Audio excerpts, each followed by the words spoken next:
Ben Phillips is in the Italian capital, Rome. Ben is the co-founder of the Fight Inequality Alliance, civil society activist, and also author of How to Fight Inequality. Ben, welcome to the program. I mean, the statistics and some of the findings in this Oxfam report are absolutely shocking. Just tell us about your thoughts about inequality as we stand today, having looked at this report. What this report confirms is that the world is in an inequality crisis and that it is hurting almost everyone. 99% of people have seen their incomes fall. Every 4 seconds there is a death in part caused by rising inequality.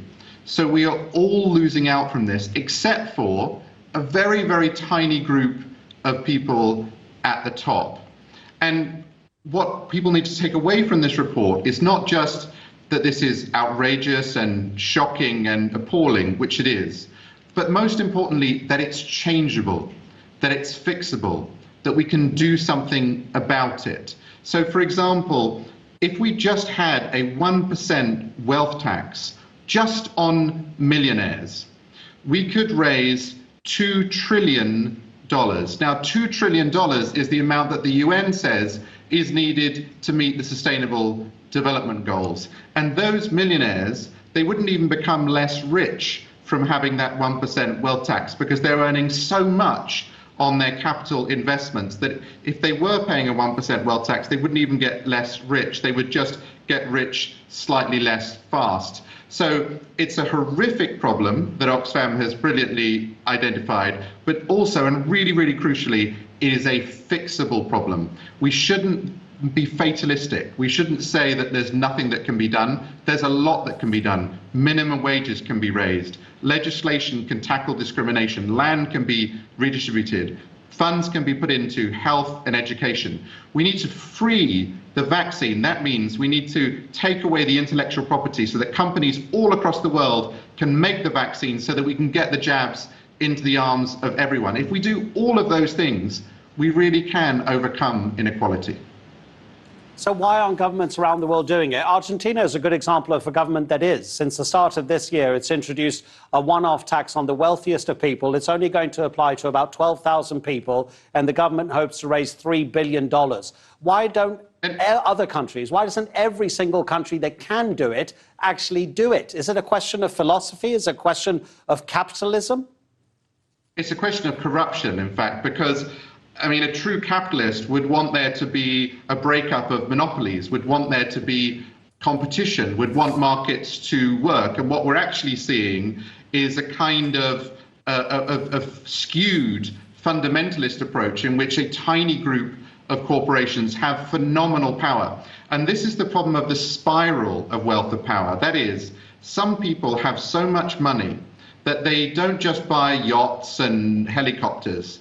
They buy elections, they buy laws, they buy media houses. And so we really need to challenge that whole power structure. 2/3 of people across the world, in most countries, 2/3 of people support a wealth tax. A wealth tax is popular amongst centre-right voters as well as centre-left voters. It's not an ideological thing. It's actually very rare for any policy to be so popular. So isn't it strange that politicians would not pursue a popular policy? And unfortunately, the answer is that money power at the moment is outranking people power. Now, the answer is not despair.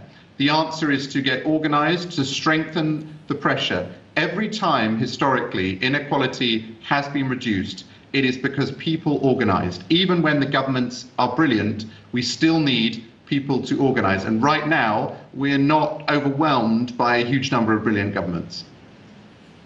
Ben, Oxfam projects in this report that by 2030, so in 8 years' time, 3.3 billion people are going to be living on less than $5.50 a day.